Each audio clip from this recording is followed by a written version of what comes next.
Hello दोस्तों, स्वागत है आपका स्टडी नॉन स्टॉप में। दोस्तों, इस वीडियो में हम डिस्कस करेंगे 29 अगस्त से 1 सितंबर तक के सभी इंपॉर्टेंट करंट अफेयर्स। और इस वीडियो के लास्ट में मैं आपसे 2 क्वेश्चंस भी पूछूंगा जिसका आंसर आपको कमेंट बॉक्स में बताना रहेगा। तो चलिए शुरू करते हैं। तो पहला प्रश्न है, किस राज्य की सरकार ने पहली समुद्री एम्बुलेंस प्रतीक्षा की शुरुआत की है? तो इसका आंसर ऑप्शन बी केरल ने। तो हाल ही में केरल ने पहली समुद्री एम्बुलेंस प्रतीक्षा की शुरुआत की है। केरल में तिरुवनंतपुरम जिले के बिजिनजाम गांव में इसकी शुरुआत की गई है। और केरल में 2 समुद्री एम्बुलेंस की शुरुआत और भी की जाएगी। एक केरल के एर्नाकुलम में प्रत्याशा नाम की समुद्री एम्बुलेंस शुरू की जाएगी और कोझिकोडे में करुण्या नाम की समुद्री एम्बुलेंस शुरू की जाएगी। तो ये 2 समुद्री एम्बुलेंस और भी शुरू की जाएंगी, एर्नाकुलम में प्रत्याशा और कोझिकोडे में करुण्या। बात हुई केरल की, तो केरल की राजधानी है तिरुवनंतपुरम। केरल के मुख्यमंत्री हैं पिनारई विजयन और केरल के राज्यपाल हैं आरिफ मोहम्मद खान।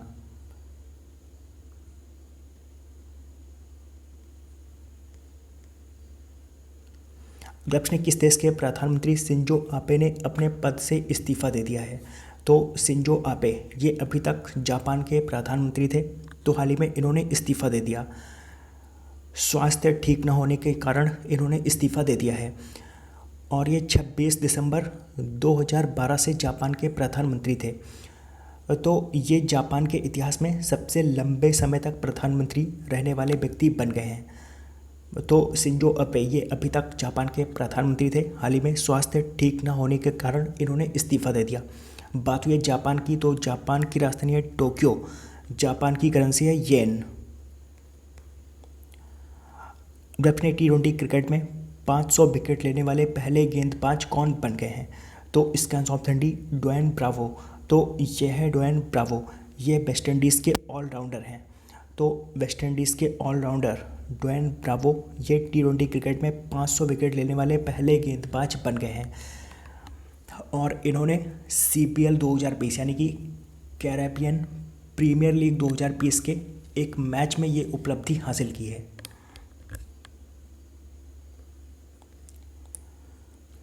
अपने राजीव गांधी खेल रत्न पुरस्कार की राशि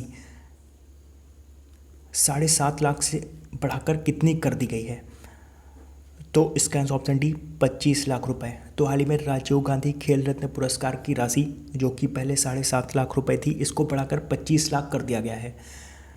और इसके अलावा अर्जुन पुरस्कार की राशि भी बढ़ाई गई है। अर्जुन पुरस्कार में पहले 5 लाख रुपए दिए जाते थे, अब 15 लाख रुपए दिए जाएंगे। और ध्यानचंद पुरस्कार इसमें पहले 5 लाख रुपए दिए जाते थे, अब इसमें 10 लाख रुपए दिए जाएंगे। और द्रोणाचार्य पुरस्कार ये 2 कैटेगरी में दिया जाता है। तो लाइफ टाइम कैटेगरी में इससे पहले 5 लाख रुपए दिए जाते थे, जो कि अब 15 लाख रुपए दिए जाएंगे। और रेगुलर कैटेगरी में 5 लाख रुपए दिए जाते थे, अब 10 लाख रुपए दिए जाएंगे। तो ये आप ध्यान रखिए, इससे एग्जाम में प्रश्न जरूर पूछा जाएगा। तो एक बार मैं फिर से आपको बताता हूँ, राजीव गांधी खेल रत्न पुरस्कार इसमें 7.5 लाख रुपए दिए जाते थे, जो कि बढ़ाकर इसे 25 लाख रुपए कर दिया गया है। और अर्जुन पुरस्कार इसमें 5 लाख रुपए दिए जाते थे, जिसको बढ़ाकर 15 लाख कर दिया गया है। ध्यानचंद पुरस्कार इसे 5 लाख से बढ़ाकर 10 लाख कर दिया गया है। और द्रोणाचार्य पुरस्कार लाइफ टाइम कैटेगरी में 5 लाख से 15 लाख बढ़ा दिया गया है। और रेगुलर कैटेगरी में 5 लाख से बढ़ाकर 10 लाख कर दिया गया है। अपने राष्ट्रीय खेल दिवस कब मनाया जाता है? तो राष्ट्रीय खेल दिवस ये मनाया जाता है 29 अगस्त को। तो 29 अगस्त को हॉकी के जादूगर मेजर ध्यानचंद का जन्म दिवस होता है, तो उन्हीं के जन्म दिवस को राष्ट्रीय खेल दिवस के रूप में मनाते हैं। अपने हाल ही में AR लक्ष्मण का निधन हो गया, वे क्या थे? तो AR लक्ष्मण ये सुप्रीम कोर्ट के न्यायाधीश थे। ये थे AR लक्ष्मण, तो ये सुप्रीम कोर्ट के पूर्व न्यायाधीश थे। 2002 से 2007 तक इन्होंने सुप्रीम कोर्ट के न्यायाधीश के रूप में काम किया था। तो हाल ही में इनका निधन हो गया है। दक्षिण भारत का 51वां अंतर्राष्ट्रीय फिल्म महोत्सव नवंबर 2020 में कहाँ आयोजित किया जाएगा? तो ये आयोजित किया जाएगा गोवा में। तो भारत का 51वां अंतर्राष्ट्रीय फिल्म महोत्सव ये 20 से 28 नवंबर तक गोवा में आयोजित किया जाएगा। बात हुई गोवा की, तो गोवा की राजधानी है पणजी। गोवा के मुख्यमंत्री हैं प्रमोद सावंत और गोवा के राज्यपाल हैं भगत सिंह कोश्यारी। भगत सिंह कोश्यारी ये महाराष्ट्र के राज्यपाल हैं और इनको गोवा के राज्यपाल का अतिरिक्त प्रभार सौंप दिया गया है। इससे पहले गोवा के राज्यपाल थे सत्यपाल मलिक, जिन्हें मेघालय का राज्यपाल बना दिया गया।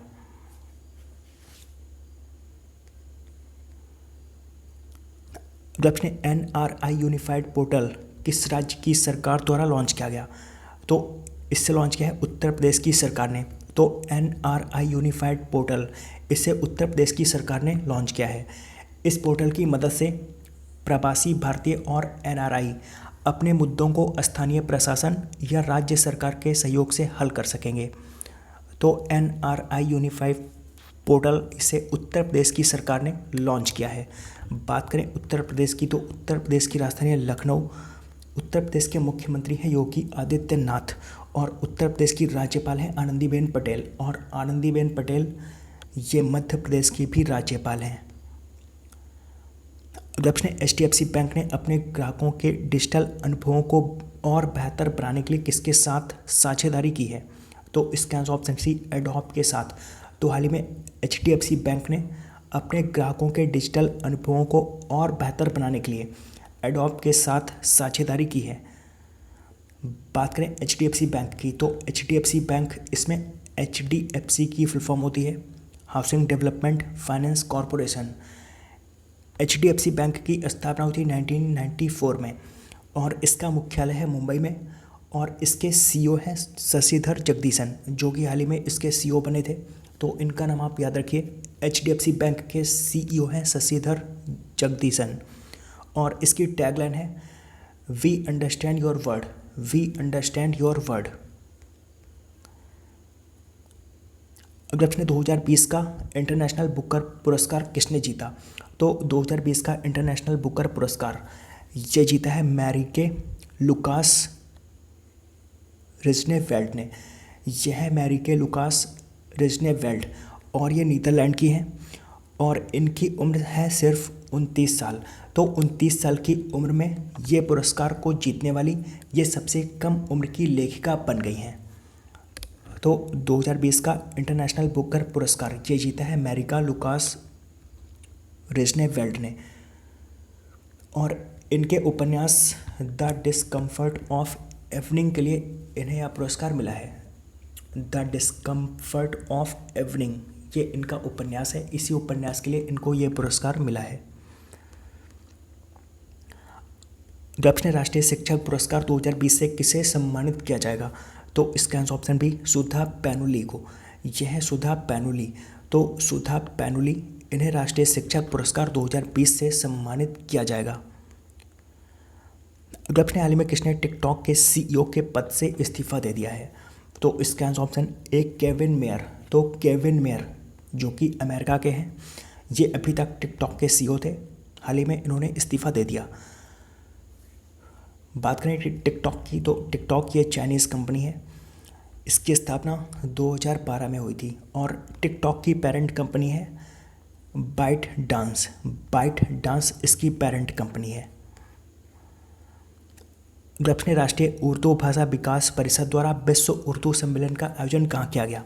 तो विश्व उर्दू सम्मेलन इसका आयोजन नई दिल्ली में किया गया था और इसके उद्घाटन सत्र को शिक्षा मंत्री रमेश पोखरियाल निशंक ने संबोधित किया था। राष्ट्रीय उर्दू भाषा विकास परिषद इसके अध्यक्ष हैं डॉक्टर अकील अहमद। प्रश्न, स्वस्थ शरीर स्वस्थ दिमाग नामक अभियान की शुरुआत किसने की? तो स्वस्थ शरीर स्वस्थ दिमाग नामक अभियान की शुरुआत की है दिल्ली सरकार ने। कोविड-19 के कारण स्कूलों और कॉलेजों पर लगाए गए ताले की वजह से घरों में रहने वाले छात्रों के लिए इस अभियान को शुरू किया गया है। इस अभियान के तहत एक YouTube चैनल शुरू किया गया है जिसमें हर बुधवार को एक वीडियो अपलोड किया जाएगा जिसके जरिए छात्रों को स्वस्थ रहने के बारे में बताया जाएगा। तो स्वस्थ शरीर स्वस्थ दिमाग नामक अभियान, इसे दिल्ली सरकार ने शुरू किया है। अगला प्रश्न, केंद्रीय संस्कृति और पर्यटन मंत्री प्रहलाद सिंह पटेल ने भारतीय पुरातत्व सर्वेक्षण के कितने नए सर्कलों की घोषणा की है? तो इसका आंसर ऑप्शन बी 7। और ये नए सर्कल मध्य प्रदेश, तमिलनाडु, उत्तर प्रदेश, कर्नाटक, पश्चिम बंगाल, गुजरात में बनाए गए हैं। तो केंद्रीय संस्कृति और पर्यटन राज्य मंत्री प्रहलाद सिंह पटेल ने 7 नए भारतीय पुरातत्व सर्वेक्षण के सर्कलों की घोषणा की है। प्रश्न, युवाओं के लिए लिबर्टी सेविंग्स अकाउंट सेवा किसने शुरू की है? तो युवाओं के लिए लिबर्टी सेविंग्स अकाउंट सेवा इसे शुरू किया है एक्सिस बैंक ने।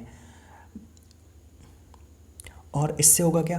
तो ये हर साल 20,000 रुपये का अस्पताल नकद बीमा कवर प्रदान करता है, जो कोविड-19 के तहत किए गए अस्पताल के खर्चों को कवर करेगा। तो युवाओं के लिए लिबर्टी सेविंग्स अकाउंट सेवा, इसे एक्सिस बैंक ने शुरू किया है। बात करें एक्सिस बैंक की, तो इसका मुख्यालय है मुंबई में और इसके एमडी सीईओ हैं अमिताभ चौधरी और इसकी टैगलाइन है बढ़ती का नाम जिंदगी। प्रश्न, एसबीआई म्यूचुअल फंड के नए एमडी और सीईओ कौन बन गए हैं? तो इसका आंसर ऑप्शन सी विनय टॉन्स। तो विनय टॉन्स ये एसबीआई म्यूचुअल फंड के नए एमडी और सीईओ बन गए हैं। और ये अश्वनी भाटिया का स्थान लेंगे। अश्वनी भाटिया, जिन्हें हाल ही में भारतीय स्टेट बैंक का प्रबंध निदेशक नियुक्त कर दिया गया है। तो ये भी आप ध्यान रखिए, अश्वनी भाटिया को भारतीय स्टेट बैंक का प्रबंध निदेशक नियुक्त कर दिया गया है, तो उन्हीं का ये स्थान लेंगे। तो एसबीआई म्यूचुअल फंड के नए एमडी और सीईओ बनेंगे विनय टॉन्स। एसबीआई म्यूचुअल फंड, इसका मुख्यालय है मुंबई में। अगला प्रश्न, मध्य प्रदेश सरकार द्वारा एकलव्य पुरस्कार से किसे सम्मानित किया गया? तो इसका आंसर ऑप्शन है इशिका चौधरी को। तो भारतीय जूनियर महिला हॉकी टीम की खिलाड़ी हैं इशिका चौधरी, तो इन्हें मध्य प्रदेश सरकार द्वारा एकलव्य पुरस्कार से सम्मानित किया गया है। बात करें मध्य प्रदेश की, तो मध्य प्रदेश की राजधानी है भोपाल। मध्य प्रदेश के मुख्यमंत्री हैं शिवराज सिंह चौहान और मध्य प्रदेश की राज्यपाल हैं आनंदीबेन पटेल, जो कि उत्तर प्रदेश की भी राज्यपाल हैं। अगला प्रश्न, मेजर ध्यानचंद विजय पथ योजना की शुरुआत कहाँ हुई? तो मेजर ध्यानचंद विजय पथ योजना, इसकी शुरुआत हुई है उत्तर प्रदेश में। उत्तर प्रदेश के उप मुख्यमंत्री केशव प्रसाद मौर्य ने इस योजना को शुरू किया है। इस योजना के तहत राष्ट्रीय व अंतर्राष्ट्रीय स्तर पर विभिन्न खेलों में देश व प्रदेश का नाम बढ़ाने वाले खिलाड़ियों के घरों तक सड़कें बनवाई जाएंगी और अगर सड़कें बनी हुई हैं तो उनकी मरम्मत कराई जाएगी। तो मेजर ध्यानचंद विजय पथ योजना, इसे उत्तर प्रदेश ने शुरू किया है।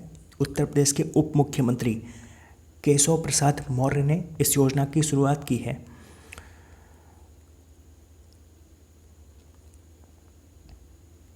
दोस्तों, आज आपके लिए पहला प्रश्न है, उत्तर प्रदेश ने बुंदेलखंड जल संकट को हल करने के लिए किसके साथ साझेदारी की है?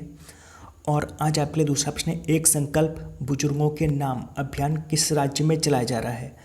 तो इन दोनों प्रश्नों का आंसर आपको कमेंट बॉक्स में बताना है। तो दोस्तों, उम्मीद करता हूँ कि आपको ये वीडियो पसंद आया होगा। अगर आपको ये वीडियो पसंद आया हो तो आप इस वीडियो को लाइक और शेयर करना मत भूलिए, और अगर आपने अभी तक इस चैनल को सब्सक्राइब नहीं किया तो आप इस चैनल को भी सब्सक्राइब कर लीजिए। तो दोस्तों, मिलते हैं अगले वीडियो में, तब तक के लिए good bye and take care.